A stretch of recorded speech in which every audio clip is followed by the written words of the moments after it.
Henry III is considered the first sanitary reformer in London's history. Cesspits were the common way of disposing waste up until the mid-1800s. Cesspits are dug holes in the ground that stores liquid sewage.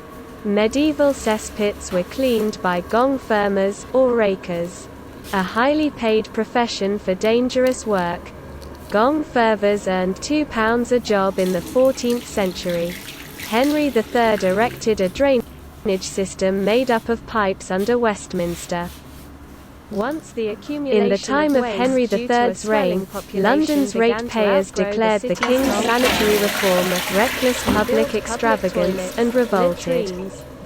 They drove him out of the city and later brought him back defeated in chains. The Great Fire of London, in 1666, is symbolic of a missed opportunity in London's sanitary history. The fire was a violent instrument of cleansing. Out of its ashes a new London was envisaged, greater than Paris or Rome.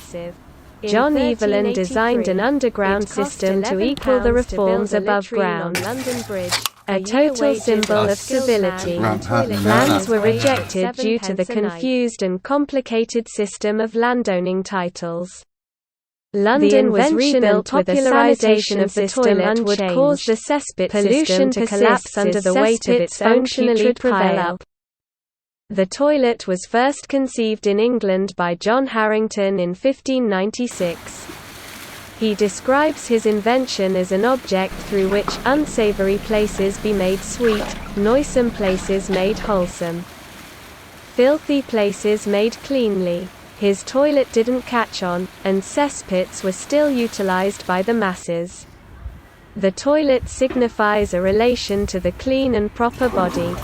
It is a medium between clean body and abject excrement, foul pit, and later sewage network. Once designed, the toilet becomes an object symbolic of the mind-body dualism, an ideology also embodied in the nature-culture dichotomy in the Enlightenment era. The toilet is a boundary between purity and pollution. Once made compatible with one homogenized sanitation mechanism, the toilet becomes a fixed entry point, a ruptured boundary between private and public, individualized action and mass network. The material antagonism of the ideologically peddled mind-body dualism.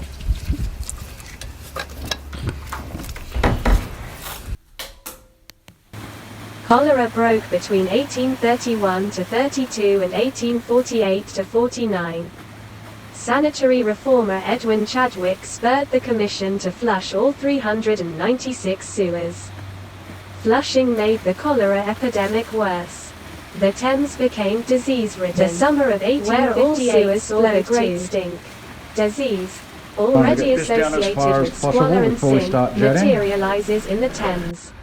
Bodily function becomes bodily utility once the economic relation to shitting manifests through technological mediums and a governing power.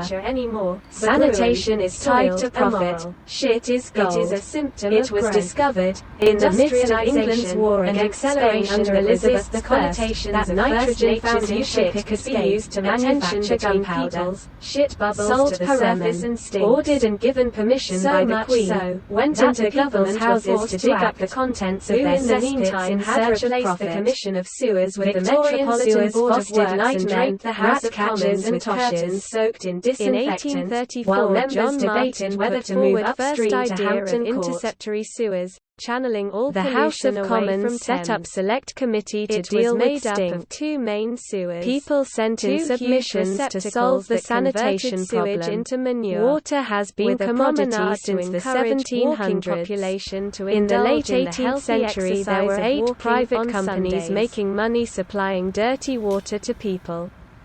In 1811 companies divided London between them to avoid ruinous competition. High-level Poor districts weren't supplied at Herne Hill because no profit could be made. Of the Effra turns eastward under Peckham and New Cross to Deptford Pumping Station, just off Greenwich High Road.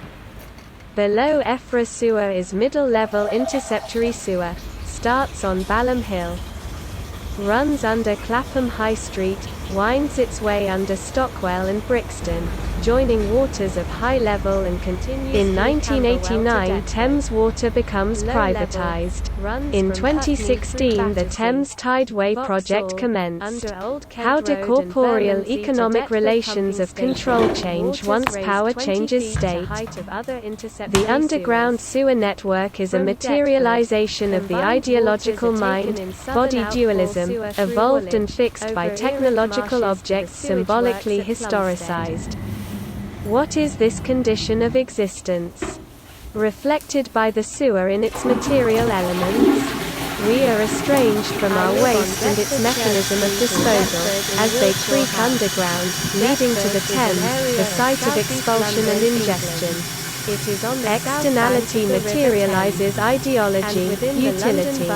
Utility is a reflective notion, a symbolic universe. The sewers are a materialization of ideology in external materiality, a connected network of profit.